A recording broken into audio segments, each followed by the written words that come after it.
Hi, Will Tate here, resident musical philosopher of Future Crunch, and while this half-glass project has been kicking on all weekend, I've been pretty much chained to that keyboard in there, keeping these incredible talks flowing with music, fun, comedy, and some amazing insights. At the Science Tent, we've been running a survey, and we just want to know, do you think science can help you feel optimistic about the world? Yeah, I think so. Yeah, I guess. Right. Oh yeah, science is the basis for medical treatments and new ways of curing disease. Great, okay. Well, there's another little drip into the pot. We're about to find the answers really through the proper survey in any moment. Thanks very much, guys. No worries.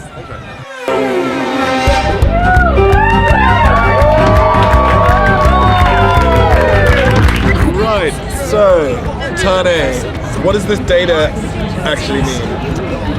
Well, I haven't crunched the numbers seriously, but being a data scientist, I know unequivocally you lose.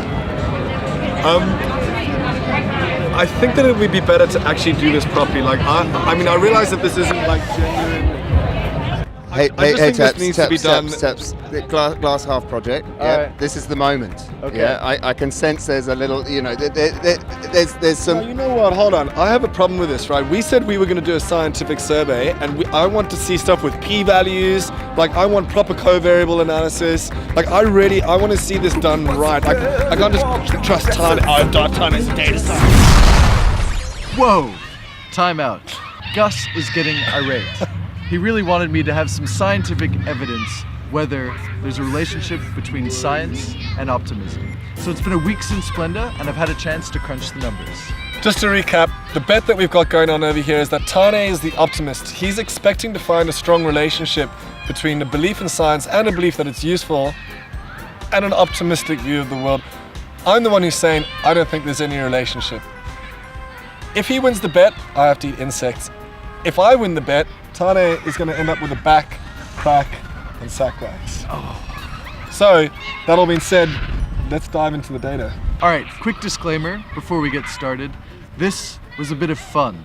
It would not hold up to serious scientific scrutiny. But having said that, it's a bit of a taste of how you would do this type of social science experiment. Right, so the people that we are calling scientists are people who don't believe in ghosts, and Yep. they'd rather be on a desert island with a scientific person. How many of those people feel optimistic about the world? Gus, well, an outstanding 86% of them feel optimistic about the future of the world. Okay, what about the artists, the people who do believe in ghosts, and they want to be on a desert island with an artistic person? They tend to be a little more somber. Only 26% of them believe that there is an optimistic outlook for the face of humanity in our world. Okay, so that's a pretty big difference. Do you concede, Gus? I concede that is the difference is too big. Let's I watch concede. Gus eat some insects. Yes. You're done.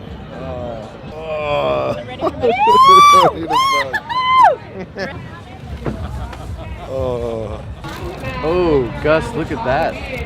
It's only chocolate. I made it for you, Gus. Oh, look at these ants right here. I'll have some. I made it for you. I'm doing this in the name of science. You got it. You can do this. Hey, because it's a half glass experiment, I'll eat half with you if you want. No, he's got to do it. He's got to do it. Dum dum dum dum dum dum. Let's give him a round of applause, ladies and gentlemen. A man who has swallowed the truth.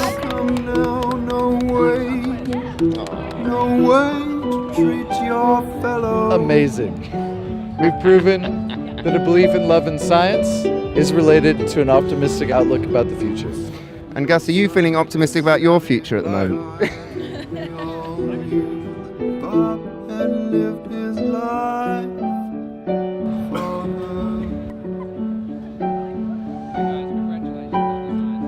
Gus, that was brutal. I did it for science. Someone had to take one for the team.